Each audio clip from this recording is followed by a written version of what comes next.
Well, good evening, everyone, and welcome again. My name is Patrice Petro, and I'm here tonight with David Mandel, director and executive producer of the White House Plumbers.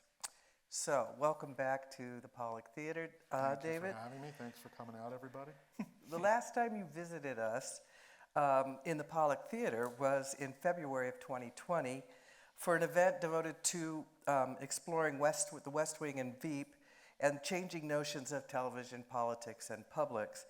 That was in late February of 2020, and a month later we were all in pandemic lockdown. Which I predicted that night. No. But this was also the time when you began working on the White House Plumbers. I mean, I think that things were brewing months before. I believe I had just come back to LA. I had been on the East Coast a lot, basically location scouting, literally hiring crew and stuff.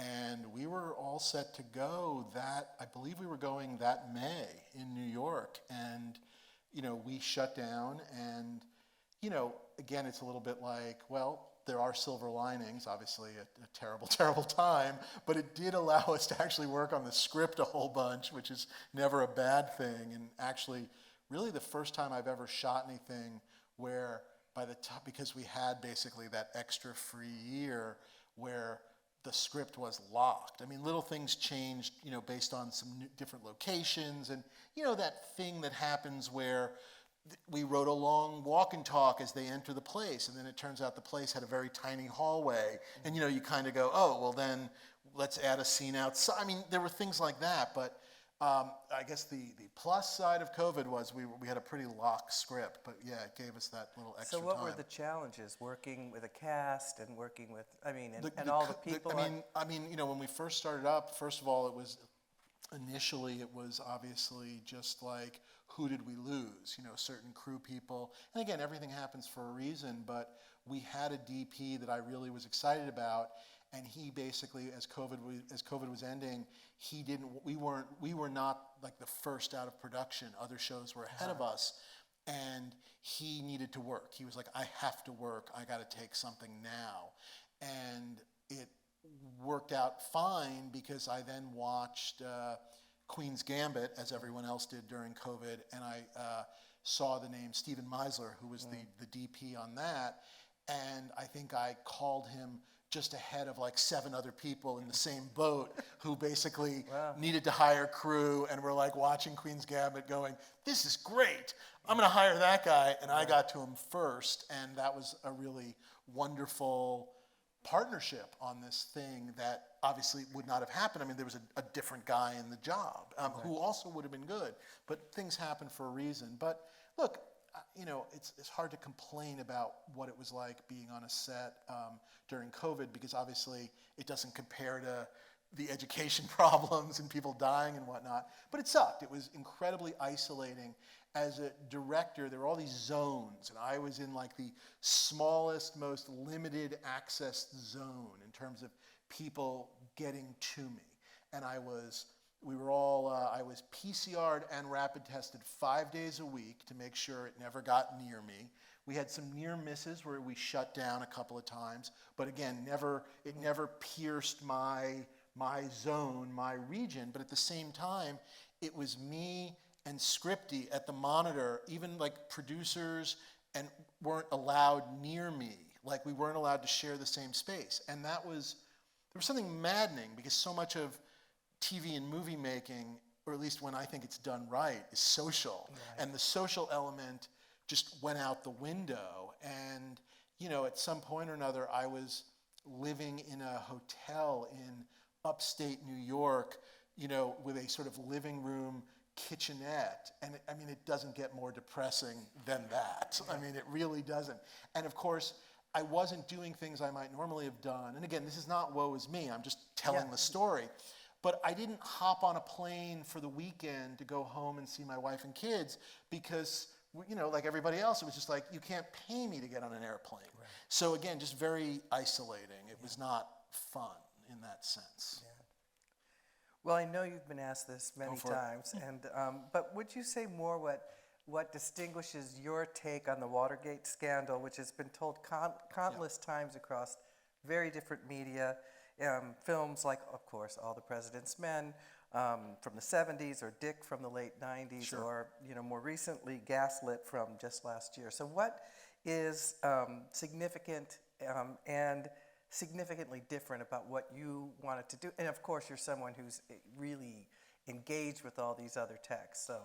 I think when you look at that list of movies, and by the way, also some TV shows, because there were some great, initial Watergate TV shows, like in the 70s, including like, what was it? There's the one where like Martin Sheen, I think, played John Dean, and was that the Blind Ambition adaptation?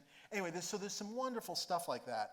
I think the great ones always have a very, and I don't think this is an insane statement, have particular points of view. Let's start with that. Just what makes a good Watergate story. And I think obviously why All the President's Men works is that's a very particular point of view. But by the way, it also works for Dick as well. It's a very specific point of view. So I think number one, this has a very specific point of view, but it was a specific point of view that we'd never seen before. And that's what attracted me to it, which was the guys who were on the ground doing the burglaring, the breaking in. And I've said this, so you've heard me say it, but basically, think about every Watergate show or movie you've ever seen, including All the President's Men, which I hope you've all seen.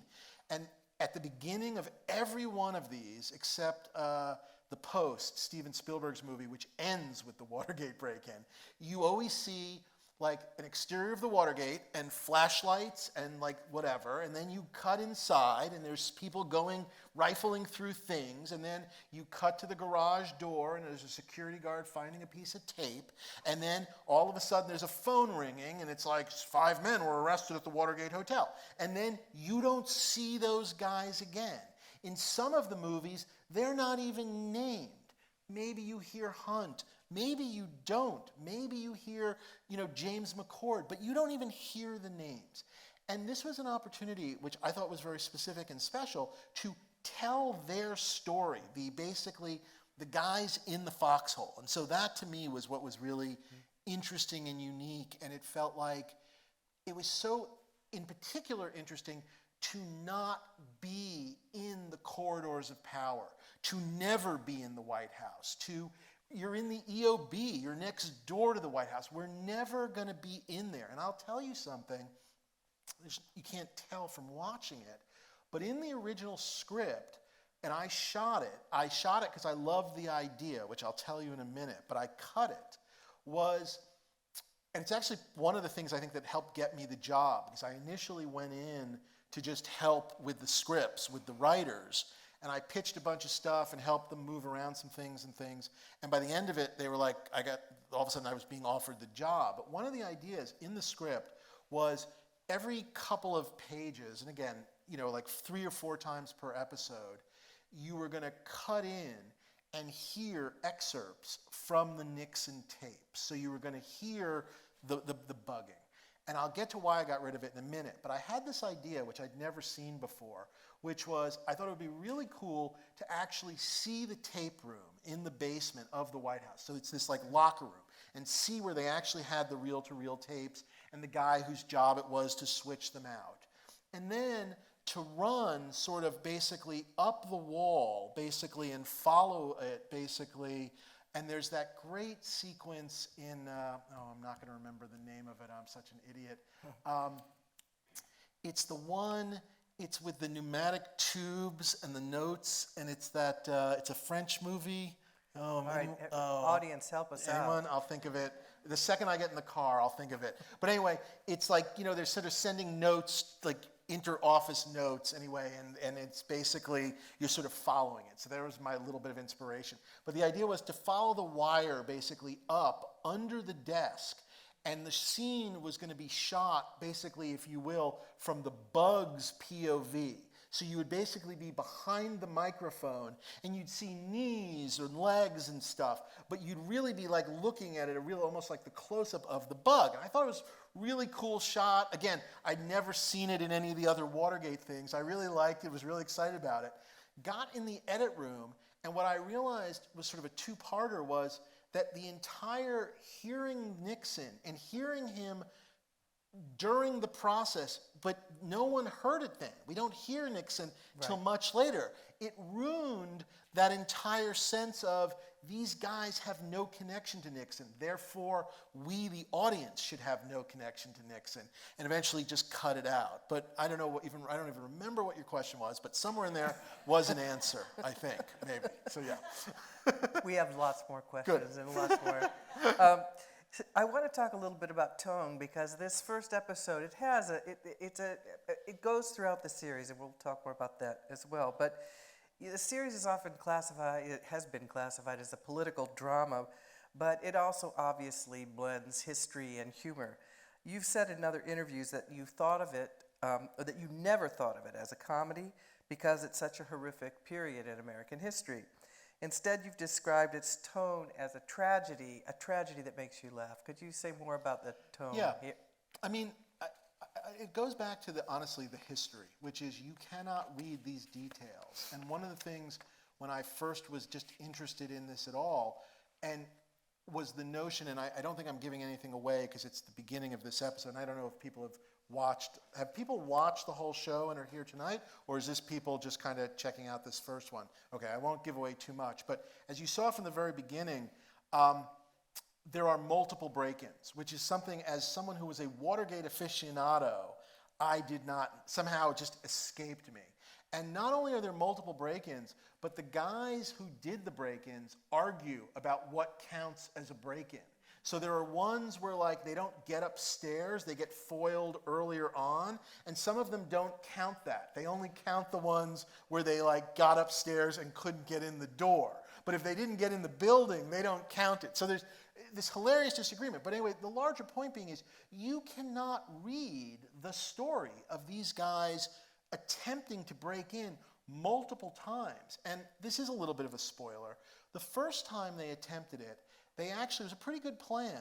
They rented a banquet hall in the Watergate Hotel, which had their banquet halls underneath the office building. And so their plan was rent the banquet hall, have a banquet for 6 guys, and then sneak up the elevator. What happens is the guys up in the DNC are there all night because they're losing to Nixon. Of course, there's no reason to break in. But anyway, they're there all night, and they get kicked out, so they try and hide, and they end up, I kid you not, getting locked in a liquor cabinet. I'm not making this up. The second time is what you saw there. They had the wrong tools for the door. So again, these are not jokes. This is historical fact that you guys are giggling at me telling it badly. You know what I mean? So imagine when you actually get to see it and it's okay. It's pretty funny. So I was just absolutely shocked and in some ways impressed by this almost, we always talk about the banality of evil. This was the stupidity of evil. And again, as I also was thinking about trying to make connections to modern times, I think we are confronted on a daily basis these days by the stupidity of evil. And I just felt like there was this opportunity to embrace the truth and let it be funny, but at the same time, kind of like the way you almost uncomfortably sometimes laugh or giggle at a funeral when you don't mean to. Like, it's an uncomfortable laugh. Like, you're not supposed to be laughing because these are bad guys. That guy likes Hitler. And yet, you all laughed. I heard you laughing. So, do you know what and that to me was sort of, again, not just along with the concept of the point of view, I just thought it was a very sort of unique take on it, which was embracing the stupidity. I will say to you all, just as you're here tonight and I get to say these things because no one's paying any attention.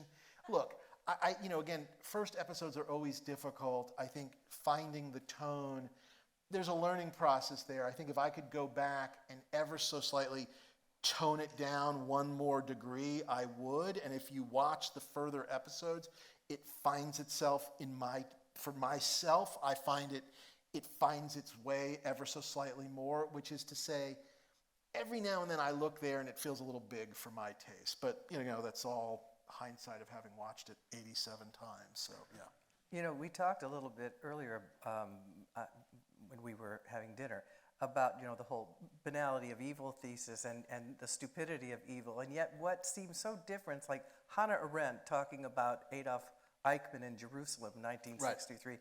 She's trying to say, these are mostly men who are family men at night, and by day they're killers. They just follow orders.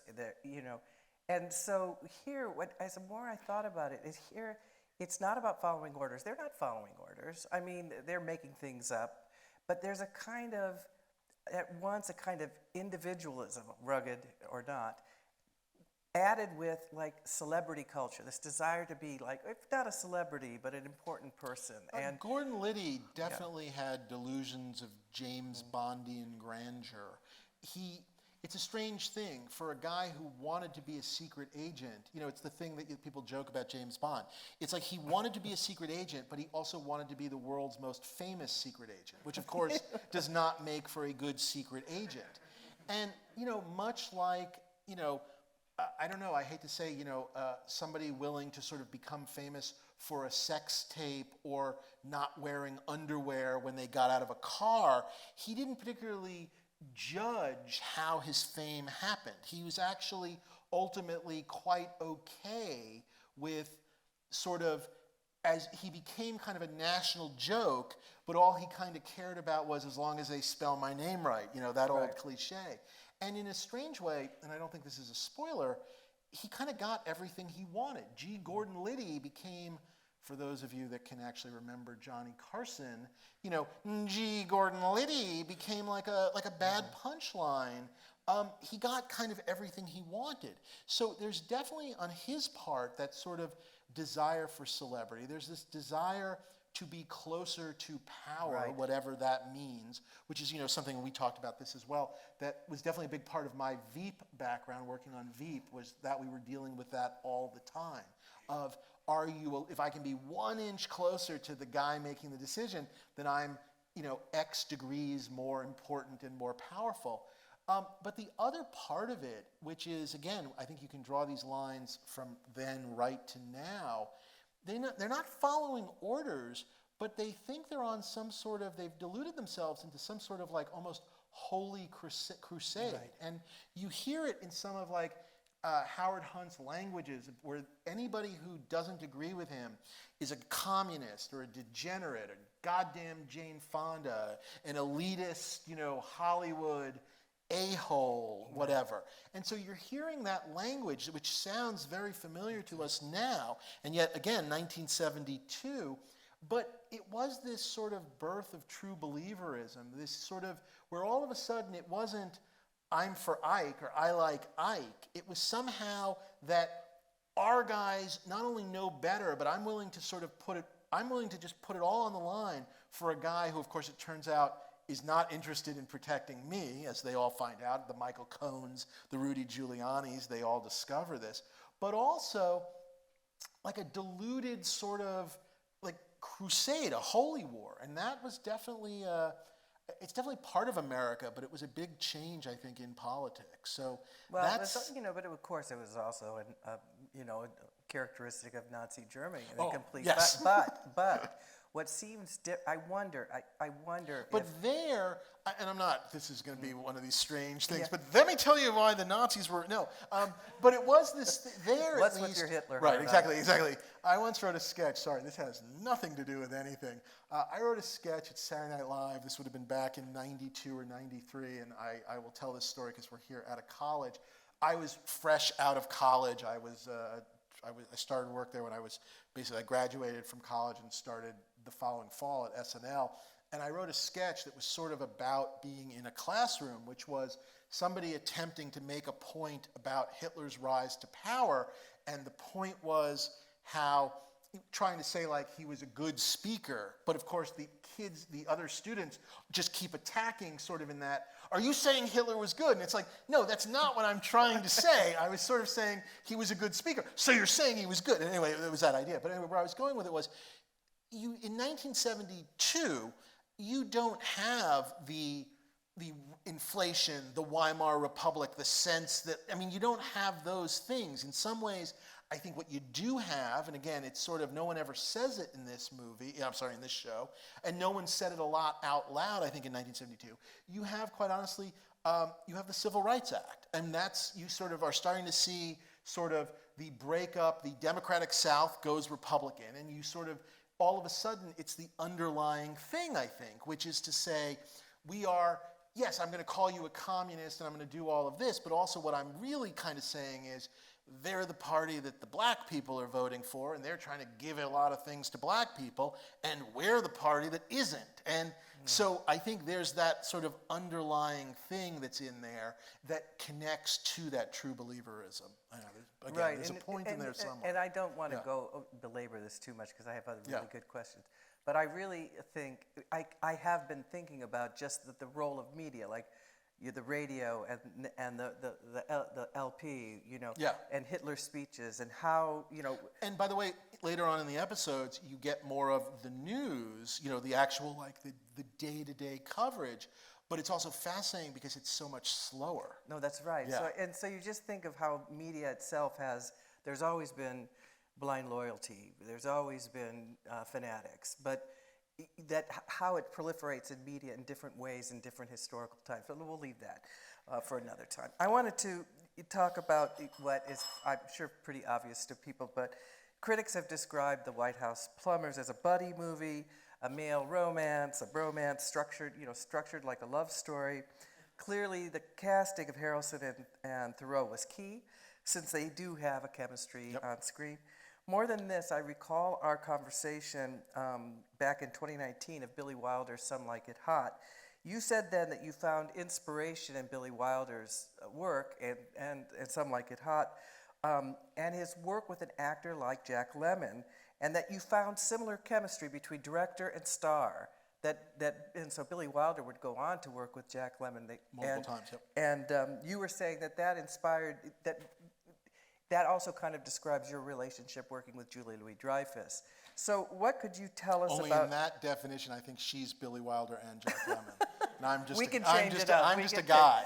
I'm just a third guy. She's both of them. But anyway, yes. But could you tell us more about working with Harrelson and Theroux? Yeah, I mean, it was really interesting. I didn't know either gentleman. I think Woody and I had met, and he certainly had no memory of it. I had met him in like 92 at a White House Correspondents' dinner in D.C. at the after party, Chris Hitchens' after party at the old Russian embassy, and I think he offered me a joint to smoke, which that part he would agree with. But so I didn't really know either of the guys, and they're incredibly opposite. I mean, there's a we were joking a lot on the set about Justin and Woody. They knew each other. They had participated in the live Norman Lear reenactments that ABC was doing, and they did All in the Family. I think Justin was a producer, and Woody actually played Archie Bunker, if anyone ever saw any of those. Yeah. And on set, I was sort of saying, you guys should do it again. Not that it was Norman Lear, but I said, you guys should do The Odd Couple. You should do, Tony Randall and Jack Klugman, the TV Odd Couple, which... I like better, but anyway, that's not the point of the story. So they attack things very differently. Justin is spot on take one, and Woody isn't. And Justin is very right there and on time, and that's not Woody. And yet, they attack things very differently. And, it's that wonderful thing that all directors deal with, which is how do I keep this guy fresh, and how do I get this guy to where he needs to be, and how do I get that in the same frame?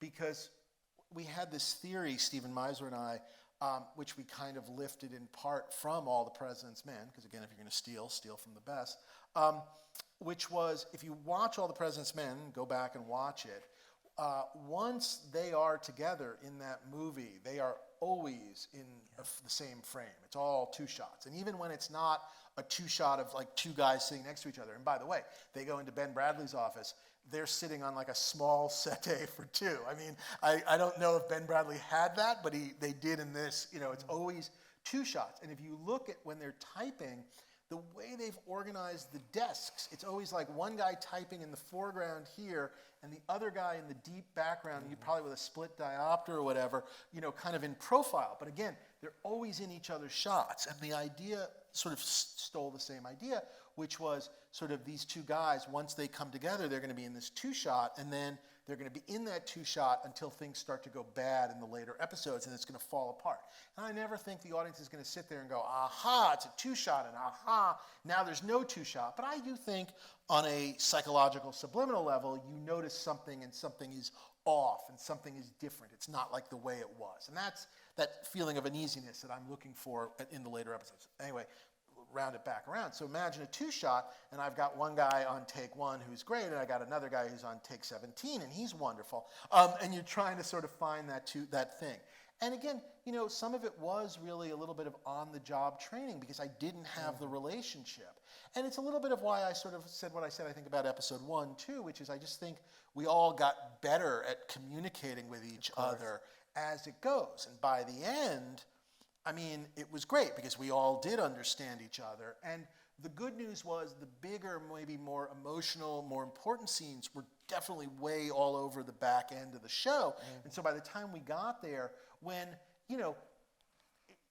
the sort of like any given speech, might have different levels and areas to it, I think we were really in sync, and I think, it's one of those things where you kind of go, the next one would be very fun because I think we built a relationship, but it was definitely on-the-job training. Right, and as you said earlier, too, it was also in COVID, where Yes. you're isolated. So. Which, by the way, you're up there and you're trying to give a note, and so much of your note is you're trying to sort of, you make a joke, but you make a joke that maybe sounds very serious, but it's clear you're smiling. Well, if now I'm not, and I'm sort of making a joke or being a wise ass, but you can't tell I'm smiling and you don't know me well enough to hear the change in my tone, you might think I'm a big asshole because I just sort of said to you, that one wasn't good, but I did it in that way of like, you do it like, oh, that wasn't good, Woody, let's do it again. Well, that's a joke when you can see me doing it and he can laugh. But if you don't know me well and my face is covered, it's not maybe perhaps quite as funny. Where I was going to loop this back around to, which was to Billy Wilder, the great accusation against Billy Wilder was always, of course, that he was so cynical. And it's interesting, on a couple of places that I've seen have kind of, maybe not used, specifically expressed that they don't like the cynicism of this, but that they're bothered by the fact that these guys who were so terrible are also sort of an object of ridicule, that somehow laughing at the Watergate somehow takes the onus, off of it, or that somehow it's forgiving them for something, or I don't know. And I pick this sort of up, whatever, but it's something that's out there. And I don't know, not that I sit here and think to myself, what would Billy Wilder do? But I certainly think he would appreciate the sort of the strange mix. He was definitely a guy that often mixed things together in a way. Anyway, wherever that fits into. Yeah. Well, I think maybe part of the reason that critics, it's so cynical is because, well, Veep is cynical, but it also is really... But it declares itself much more clearly as a comedy. As I said before, there's not a lot of jokes in this. There are a lot of funny character things and a lot of funny things you can't believe are happening. But it's fewer and far between. I mean, even like goddamn Jane Fonda, you guys might have laughed at that, but it's not a set-up punchline. It's a funny character thing, and that is joke-like, but it's not a written joke. And in some ways, one of the big sort of policings I did on the entire show was anything that started to seem like a joke left the script or got changed or buried or more hidden because it's not a joke. But yes, Veep declares itself very clearly, and this one, not that we're trying to have it both ways or be between two stools, it's just we're sort of saying, here's something you haven't seen before, and of course people don't know quite what to make of it. Anyway. Yeah. I want to talk a little bit about setting and the overall design and how you came to it. I'm thinking about the Hunt's house as opposed to the Liddy's house, and the Hunt's house is this kind of mid-century modern out in the forest where you could ride your horse, which is Glen, what was it? Anyways, okay. Whereas, you know, the Liddy house is like on a block with similar Right. houses. It's much more modest and so on. So, and then you shoot at the actual Watergate Hotel. You said at other DC landmarks. So how were you able to recreate this world, especially in the pandemic? I read somewhere that the cast and crew spent several weeks filming and living at the Watergate Hotel. Something you or others believe would be really important to understanding the grasp of the world they were inhabiting. Well, there's a couple of things. I'll start with just period in general, which is, you know, for any budding filmmakers in the audience, if you're doing sort of period, I don't ever want to go to upstate New York again as long as I live. But if you ever wanted to knock on a house's door because you're looking for a location and have somebody go, is it okay? It's still the original 1943 kitchen.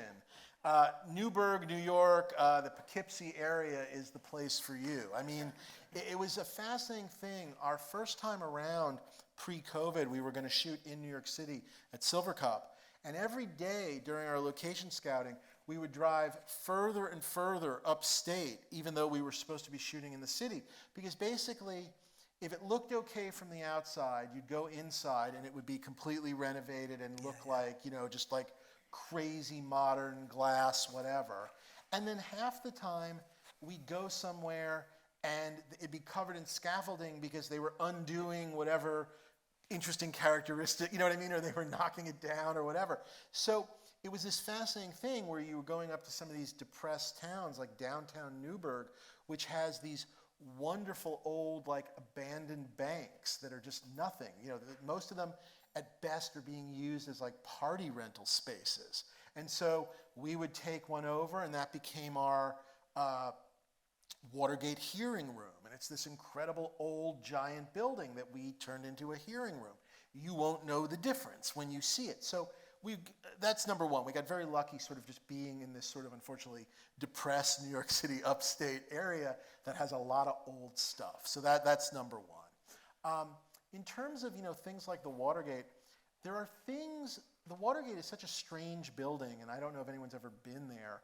You know, it's not one building. It's this giant complex of buildings, and it's condos and a hotel and offices and restaurants and whatever. But it's not till you're there and you're walking that you actually can understand, I see, they were trying to break into this building. So they set up across the street in what used to be a Howard Johnson's. And they went in this garage because this garage led you up into this building. But one time they went through the hotel because the hotel has a door in the back of the lobby that lets you sneak into the office building without going by. I mean, and I cannot tell you, these were facts that were in the script for 2 years, and it wasn't until the spring of 21, right before shooting, where we took a trip down to DC to do some scouting, where it wasn't until I was able to walk through the lobbies and almost do a loop where I just went, oh, I understand it now. And when you get to the episode, which is the third episode where you see it, you'll see I'm basically moving the camera as much as I can with them to teach you, the audience, the geography so you understand it. Because if you did it in like tights and pieces, you would have no sense of, I don't understand, they just got to a hotel. How are they there? And it is literally, it's one of my favorite shots. Basically, it starts them outside. Basically, it kind of leads them into the hotel. There's a doorman, welcome to the Watergate Hotel. Then basically they go past the camera and now it's following them. They get to this door, they open the door, Liddy holds the door, camera goes past him and gets to Hunt, who's now explaining, welcome, you know, and it's all there. And it's not till you are there. And there is just that thing of being in a place that makes it real. I'll give you another example. We shot a scene with John Dean and Liddy, basically after the burglaries have happened and they've been arrested, and you know the heat is closing in, and Liddy sort of waits for him outside the executive office building, And the part was played by Donal. Oh my Lord, Donal Gleason. Yes, sorry, Jesus, thank you. And you'd think Gleason would be the easy part of that to remember, but we shot him as John Dean, and then he left way before we got to DC. And quite honestly, forget about COVID for a second, but just work-wise, we honestly just weren't sure. Like, he may take another job, and we may not be able to get. He was going off to do a play. He might not be able to get back. But also COVID. If he gets COVID, he won't come back to DC. If people aren't allowed out of Ireland, he might not come back to DC. If America isn't letting people in from the UK, he might not get back to DC. So we shot this scene in Albany. We had a couple of days in Albany where we doubled some of DC up there. And we shot this scene. And I shot it in that sort of Murphy's Law kind of thing, which is if I don't shoot it and wait for him to come back, he will never come back and I will not get it. If I shoot it, maybe then so that he'll come back and I'll get my, just because the odds are if I go to the trouble to shoot it, I won't need it. So we shot it there. It's a perfectly fine scene, but it's hard to explain the difference, the one that's in the show, where they are literally outside the EOB and in one direction you cannot help but see the Washington Monument. Right. Not because we added it digitally, because it's there. Right. And just that sense of, holy crap, there's Pennsylvania Avenue, there's 17th. Like, you don't have to know DC to just feel the difference. And so that was just a huge part of it, of really, again, for something that's going to have comedy in it, that is funny, the more the straight is straight and the more the straight is accurate, and that's part of the straightness, I think it allows the funny parts to exist, because when it's not being funny, like if you pulled anything that was making you laugh out, and again, I'm talking about even the things that are real, pulled that out, there's a very sort of, again, very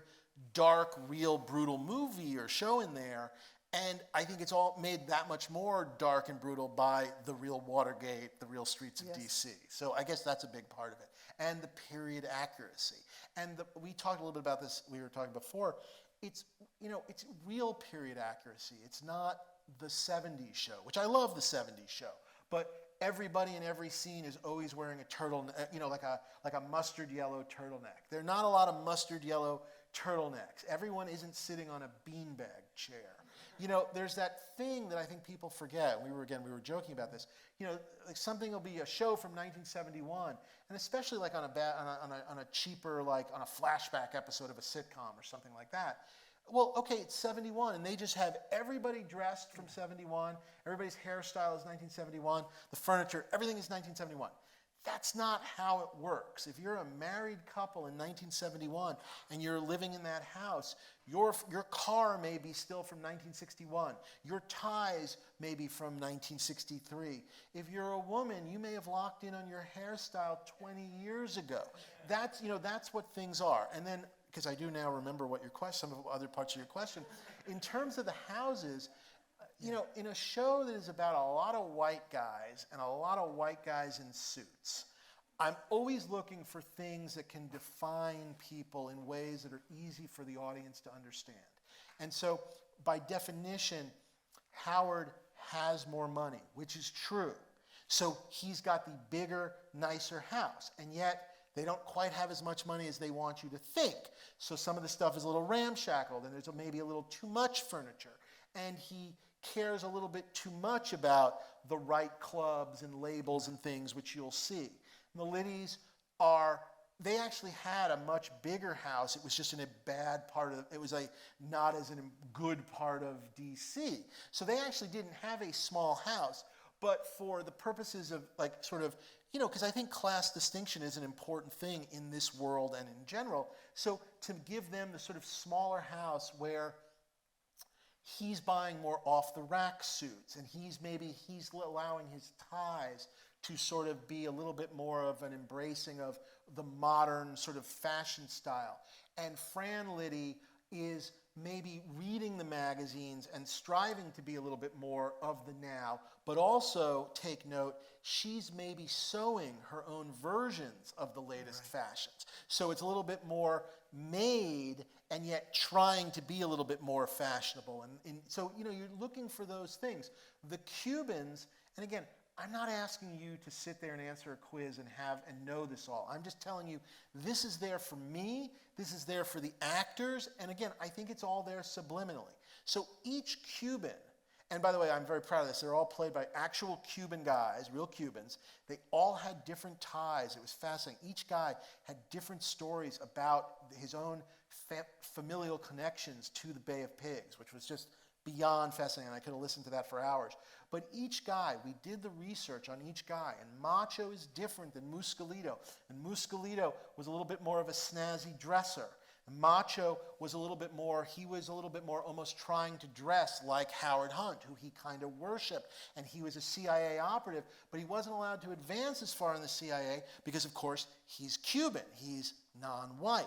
So he's trying to dress like Howard. He's trying to dress the way a CIA guy could. So again, just even within the Cubans, you're trying to find these differences that again are, I think, just help kind of create a world. That's the stuff I'm looking for a director, and as people I'm hiring to work with, the different department heads who I just loved. So yeah. I'll ask one last question before we open up to the audience, because I'm sure they have questions, and if not, I have others. But I was, you know, we've kind of touched on a lot of things that I already had prepared for later questions, but this whole notion of true believers, blind loyalty, and yet you structure this story is about political ambition, but also family men. And when we meet at the Hunt household, you feel like you're in the 70s. I mean, you feel like the teenagers, these young adults, are actually of their time. And then at the Liddy house, you know, it is like the Von Trapp family. Very singers. Von Trapp family, yeah. And we only see them twice in the whole series. We see them this time and then later. Yeah. So, and yet in real life, of course, the Liddys stay together. And of course, we're not talking about what happened to Dorothy yet. They can look it up. It's a historical fact. But, you know, part of it is that Hunt has such a troubled relationship with his family and you know, really disregards their happiness and their concerns. And we see it in this episode at the beginning with the daughter who's distressed and needs, you know, this is a good day for me. I don't want to hear about anybody's distress. And in the end, I mean, what's the point of comparing the two families? Why was it important for you to have this kind of loyalty to family and loyalty to I think when you are talking about true believers, you are talking about the cost. And if you're talking about the cost or the collateral damage, you have to figure out what that is. And in this case, it's the families. In this case, it's more the Hunt family than the Liddy family.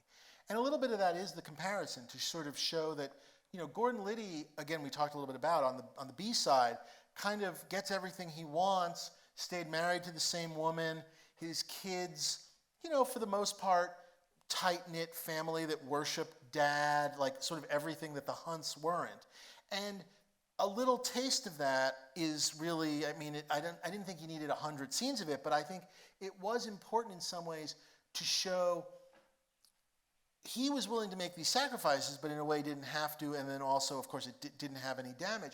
And it goes that much further to show everything that Hunt sort of loses and sacrifices. So that's, I think, the huge reason you need the collateral damage, and I think it's the most easiest and basic thing to understand.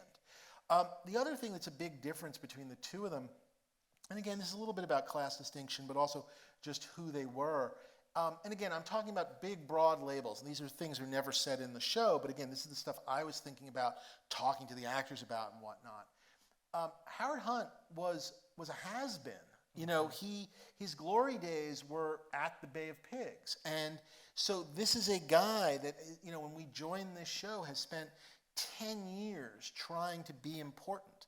And so it is, you see that damage by just seeing right from the get-go the shitty relationship with his kids. These sort of barely, like, you know, roommates, not husband and wife with his wife. again, it's there for the taking, the sense that in some way he kind of only can get it up once he's important again. I mean, the power and but Kissinger, power is the greatest aphrodisiac. I mean, it's there again as much for the taking as you want it. But whereas Liddy is, and again, this is the dangerous combination, the has-been and the never was, the guy who's striving, whatever. Right. And in some ways, the younger kids, the happier wife, the husband can do no wrong. Again, you're trying to create those things. But the real answer is, it was the easiest way of sort of showing what they lost. I mean, it's that simple. That's the shorter answer. Right. Yeah. Right. No, interesting. Well, let's open up for audience questions. Hi. Hey, how you doing? Good. How are you? Good. Thank Thanks. you for coming. I just kind of you mentioned earlier you were talking about how the whole all of Watergate, it was a tragedy, but it was also in a horrible way. It was funny. It was comedic, and you also have a great track record of fusing comedy into your work. And I was just kind of wondering, when you were reading the source, the book you based it off of, and you just kind of when you looked at all of the history of it as a whole, since it's, I just kind of wondered, is it that you could, when you looked at it, did you just see the? No, I know what you're saying. Look, I think it empirically reads funny. I'm not saying it's a laugh riot page after page, but you get to various descriptions of the multiple break-ins, and you're like, what? Oh no! I mean, it's those kinds of reactions, if that makes any sense. And then there are other things that you mine where, look, you'll read a description, and by the way, Liddy himself in his own autobiography will talk about the Nazis, not that he likes, there's sort of that thing where he goes, look, I know they're bad, but, which of course is not what you want to hear about Nazis, but it is that kind of thing where he'll talk in his book about how he had this German nanny, Frau Teresa or whatever her name was, who played him these speeches. And he, the sad truth about Gordon Liddy was he was this little kid that, was ignored by his family and got the shit kicked out of him and all this kind of stuff. And he desired a certain level. I think, that's where his desire to be important comes from. And you read his descriptions about what he liked about Hitler, this take no nonsense, like strength and like literally will, which is the name of his book. And you get to things like him eating rats to get over his fear of rats. And on the one hand, you're just like, holy crap, this guy's a fucking lunatic. And you can be like, oh my God, like, this is horrible. And you can think of all those things. But also, I don't know, I guess I'm just a guy that I read about a guy eating a rat because he was afraid of rats, and I start giggling. I don't know. I don't have a great answer. I'm not sure I saw anything magical. I just allowed it to also be funny. I'm a big believer, and it's true to me of the great shows. I mean, look, everybody, I'm sure, Succession, which I'm a big fan of, obviously just ended, and I won't ruin anything if those who haven't. I think part of why that worked was on any given week, it was absolutely hilarious and also absolutely awful. I mean, not awful bad. I mean, awful. They were awful, their behavior. And it often said things about our system and politics and whatnot. And yet it all kind of worked because life is messy. And I guess that's what I was mostly going for, was that things are messy and it can be sort of funny, but also can be kind of awful. So I guess in that somewhere in there is the answer. Hi, David. Thanks for being here today. It's great to hear from you. Hey, how you doing? So this is a little bit of a spoiler question, but in an episode later in the series, there's a scene where Howard Hunt gets a call from Woodward and Bernstein. Yes. At Washington. Did you actually use the actual audio from All the President's Men? No. So I'll give the quick background. I don't think this is particularly ruining anything. So in All the President's Men, you can, for those of you that know the movie, at some point or another, Woodward sees H.H. and figures out Howard Hunt and starts calling the White House, and basically, after a number of calls, tracks him down at Mullen and Company, which is the place we see him working at the very beginning of the show, and calls him and basically says, "Is this Howard Hunt? This is Bob Woodward from the Washington Post." And he says, "What is your name doing in the notebook," or whatever he says, of one of the burglars? And he goes, "Dear God," and hangs up the phone. And that's the scene in All the President's Men. And in this one, we have the Hunt side of the phone call, which actually happened. We have it at Hunt's home, and he's home with the kids, and the phone call comes in. And the specifics of the call, the dialogue is different because actually they did it as a single break-in with no reference to the multiple break-ins, and so didn't have. You'll see there's a thing about an envelope that gets found, and so our how Woodward found Hunt's name is a more specific thing based on, I think, newer research, if that makes any sense. So the long and the short of it is, philosophically, I always had this idea that because we were zoomed in on these two other guys, this idea that all these movies are taking place at the same time. So over here is All the President's Men, and we're over here, and nothing in our show is different than what happens here, and except we have this one phone call where Woodward calls Howard Hunt.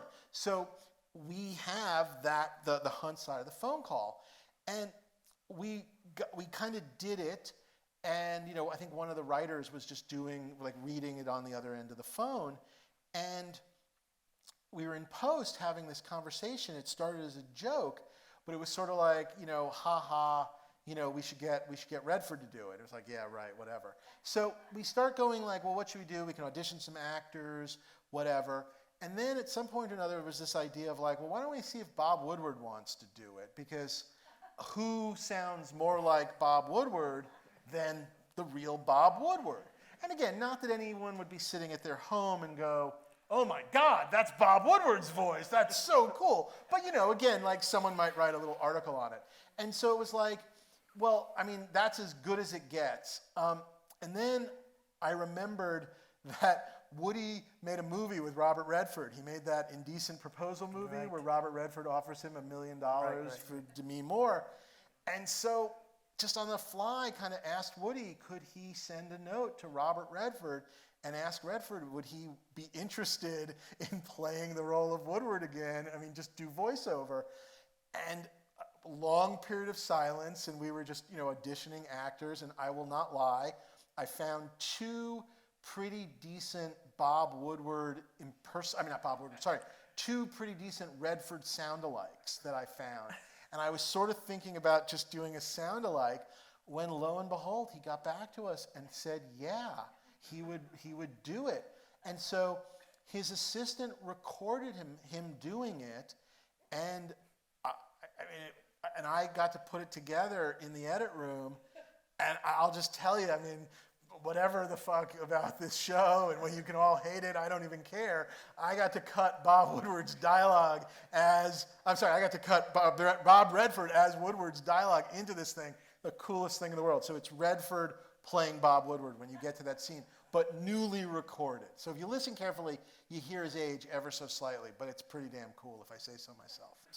So that's part of the Watergate universe, that all these movies are taking place. It's like the multiverse, but different. So yeah. Well, thanks everyone for coming. Please join me in thanking David Mandel. Thank you.